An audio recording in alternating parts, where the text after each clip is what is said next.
We are seeing a different kind of relationship between China and ASEAN, what with China's accession to the World Trade Organization and with its rapid economic growth. Do you see a competition building up for markets between China and ASEAN, and would that be a problem?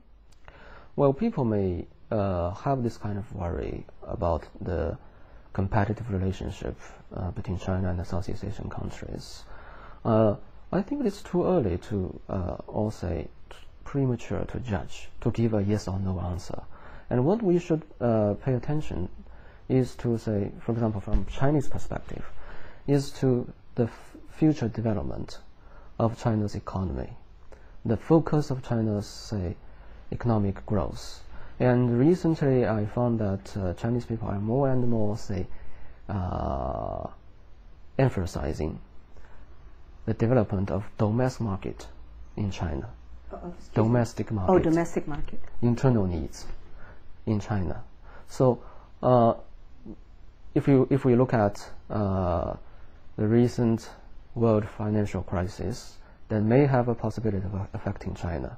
And one of the measures, one of the, say, thinkings about coping this kind of crisis in the future is to develop our own market, so that we do not have to rely our economy on our exports to foreign countries. So like the United States, basically the US market is still sort of domestic. So it is sort of less affected by happenings in the world, in the other part of the world. China should also, say, learn from this. And really China, since its rapid economic growth and the growth of income in Chinese people, yes, we think that we have a very much promising future of developing a domestic market, and which I think will release the fears among Southeast Asian countries and other countries. I think that's the case, but don't you think there will be a kind of a complementary relationship as well? Because with that big domestic market that China is facing, you will need energy resources, and this is what Southeast Asian countries can offer to China. Yes, exactly. And this kind of things has already, say, happened, and is happening in Chinese domestic market. If you went to Chinese supermarkets, you find many things imported from South Korea, which would be unimaginable a few years ago. And not only for these, say, agricultural products and other, say, industrial products from Southeast Asia. Of course, one focus of China's recent policy is the resources, energies from Southeast Asia. This, of course, is complementary because we have to admit the fact that during its rapid industrialization, China needs to secure its resource supplies. And this was what I think in this process, China and Southeast Asia can create a sort of win-win situation that can benefit both sides. But China becomes stronger and bigger.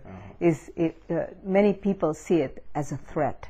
You know, like right now in Southeast Asia, you have Chinese motorcycles, Chinese television. It's flooding the market. Is there justification for such a concern, for such a fear of China's power? So how do we define sort of justification? You know, I think it's understandable at least, but we should see that not only Southeast Asia, even in the U.S. market, you find Chinese products all over there, and even I guess that in a few years, U.S. taxi drivers would be driving taxis made in China, cars made in China, not only those sort of toys and other, say, light industry products. So that's a worldwide phenomenon, and we may find that around the world there is this kind of fear about this China's so-called economic threats. But I think that in the economic field, basically, it's not a zero-sum game. people should not think of this kind of things in a political perspective, from a political perspective, or from even an ideological perspective. If we only look at these developments from business perspective, we can see that both sides may benefit. If one side cannot benefit from this kind of dealings, then the business simply would not come out. So anyway, I think that it might be sort of what we call a politicization of China's economic relations, trade with other countries. Sort of say understandable, but not that much justifiable in a way.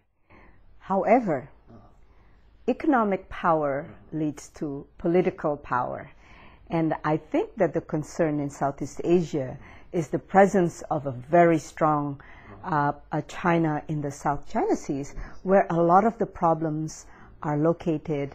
And I understand, going back, that there has been an effort to deal with this problem by having cooperation, like the non-traditional security cooperation.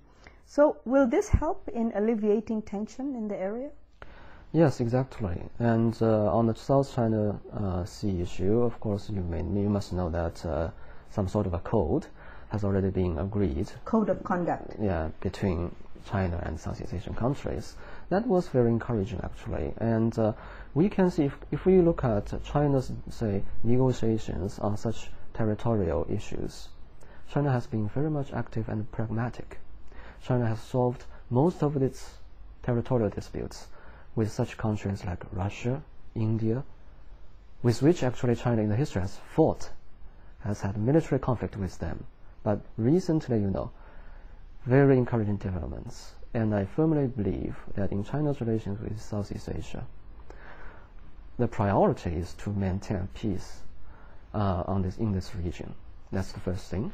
And the second thing is, you have mentioned, then through the cooperation in the non-traditional security aspects, I think some sort of confidence-building measures can be developed in this process, which would be very much helpful.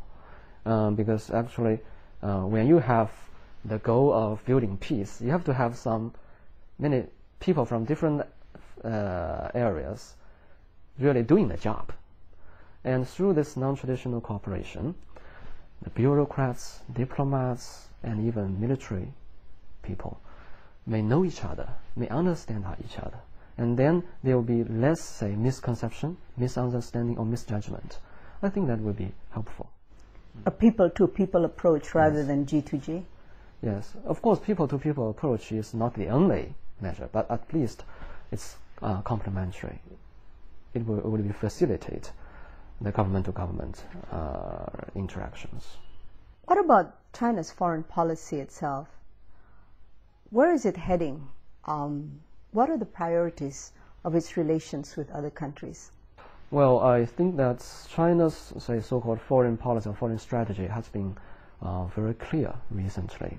And China is a country which emphasizes strategy or long-term policy in dealing with foreign affairs. And the theme, of course, is the so-called peaceful development. And previously we have this peaceful rise, and finally a consensus has been reached in China that the fundamental principle of China's foreign policy should be peaceful development. And this means that China will emphasize the economic aspects of the foreign relations, which is inconsistent with China's domestic agenda. When looking at China's foreign policy, we should always keep in our minds that the top priority is China's domestic economic development, rather than China's power, China's influence in international arena. So that's the key point. Since China still adheres to its, say, 3 decades long policy of economic reform and open up policy, so it is just very much understandable that China will pursue a peaceful policy, development policy, in terms of dealing foreign relations. So that will not change in the future. And China sees the current world situation as a so-called strategic opportunity for China. This is a very significant assessment